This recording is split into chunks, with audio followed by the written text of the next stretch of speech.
മിശിഹായിൽ അനുഗ്രഹീതരായവരെ, ദിവ്യകാരുണ്യ ഈശോ ഈ ദിവസം നിങ്ങളെയും നിങ്ങളുടെ കുടുംബങ്ങളെയും സമൃദ്ധമായി അനുഗ്രഹിക്കുകയും അവിടുത്തെ കൃപകൾ കൊണ്ടും അനുഗ്രഹങ്ങൾ കൊണ്ടും നിങ്ങളെ ഓരോരുത്തരെയും നിറയ്ക്കുകയും ചെയ്യട്ടെ എന്നും പ്രത്യേകമായിട്ട് പ്രാർത്ഥിക്കുകയാണ്.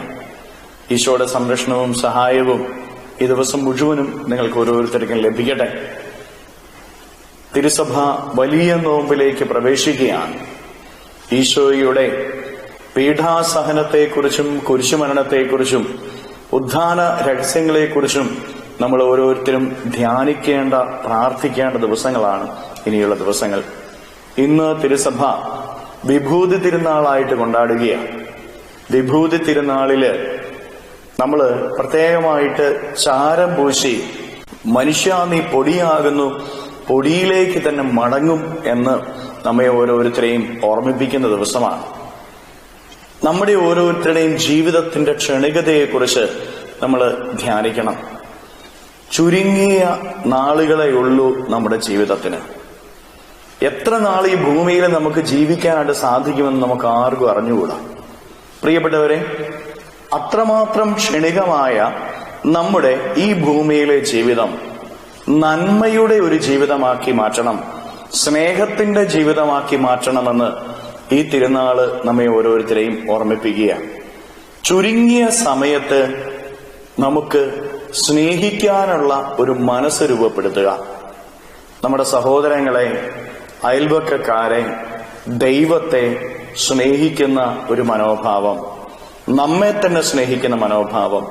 സ്നേഹം വളർന്ന് പന്തലിക്കേണ്ട ഒരു കാലഘട്ടമാണ് ശരിക്കും നോമ്പ് കാലഘട്ടം.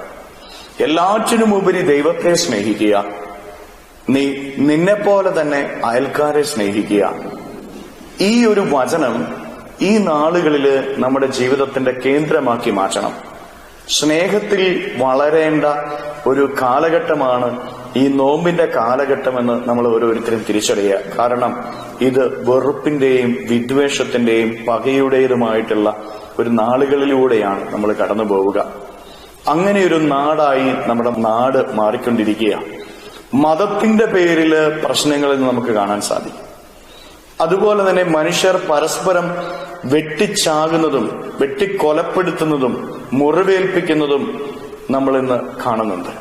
കുടുംബങ്ങളിൽ തന്നെ മക്കള് മാതാപിതാക്കളെ പോലും കൊലപ്പെടുത്തുന്ന അവസ്ഥയിലേക്ക്, മാതാപിതാക്കള് മക്കളെ കൊലപ്പെടുത്തുന്ന അവസ്ഥയിലേക്ക് ഒരു ഭീതിയുടെ അന്തരീക്ഷം നമ്മുടെ സമൂഹത്തിൽ നിന്ന്.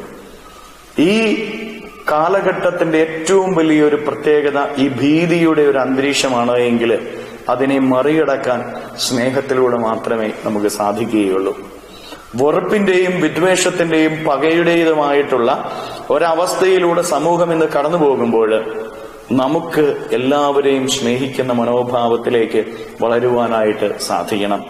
ദൈവത്തെ സ്നേഹിക്കണം, മനുഷ്യനെ സ്നേഹിക്കണം, നമ്മളെ തന്നെ സ്നേഹിക്കണം. പ്രിയപ്പെട്ടവരെ, ഈ സ്നേഹത്തിന്റെ വളർച്ച ഈ നോമ്പ് കാലത്തിൽ നമ്മൾ രൂപപ്പെടുത്താം. കാരണം നമ്മുടെയൊക്കെ ജീവിതം ക്ഷണികമാണ്. ക്ഷണികമായ ജീവിതം സ്നേഹിക്കാനുള്ളതായി തീരട്ടെ, സ്നേഹം വളർത്താനുള്ളതായി തീരട്ടെ. കരങ്ങൾ യാചനയോടെ പിടിച്ച് ഈശോയുടെ മുമ്പിലേക്ക് നമ്മുടെ ജീവിതത്തിന്റെ ഓരോ കാര്യങ്ങളെ പ്രത്യേകമായിട്ട് സമർപ്പിച്ചുകൊണ്ട് നമുക്ക് സ്തുതിക്കാം. ഹല്ലേലൂയ. ഈശോയെ നന്ദി. Hallelujah, hallelujah, hallelujah, hallelujah, hallelujah, hallelujah. കർത്താവായ ഈശോയെ മക്കളെ ഓരോരുത്തരെയും സമർപ്പിക്കുന്നു. ഓരോരുത്തരെയും അനുഗ്രഹിക്കുകയും ആശീർവദിക്കുകയും ചെയ്യണമേ. ഇവരുടെ ജീവിതങ്ങളിലേക്ക്, ഇവരുടെ അധ്വാനങ്ങളിലേക്ക്, ഇവരുടെ നൊമ്പരങ്ങളിലേക്ക്, ഇവരുടെ വേദനകളിലേക്ക്, കഷ്ടപ്പാടുകളിലേക്ക്, കുറവുകളിലേക്ക് അങ്ങ് ഇറങ്ങിച്ചെന്ന് ഇവരെ ഓരോരുത്തരെയും സംരക്ഷിക്കുകയും സഹായിക്കുകയും ചെയ്യണമേ. കർത്താവേ, നോമ്പിന്റെ ദിവസങ്ങൾ സ്നേഹത്തിന്റെ ദിവസങ്ങളാക്കി മാറ്റണമേ. സ്നേഹം വളർത്തുവാനുള്ള ദിവസങ്ങളാക്കി മാറ്റണമേ. ഇവരുടെ കുടുംബത്തിലേക്ക് അങ്ങ് ഇറങ്ങിച്ചെല്ലണമേ. അധ്വാനങ്ങളിലേക്ക് ഇറങ്ങിച്ചെല്ലണമേ. വിശുദ്ധിയും സ്നേഹവും ഇവരിൽ നിറയ്ക്കണമേ.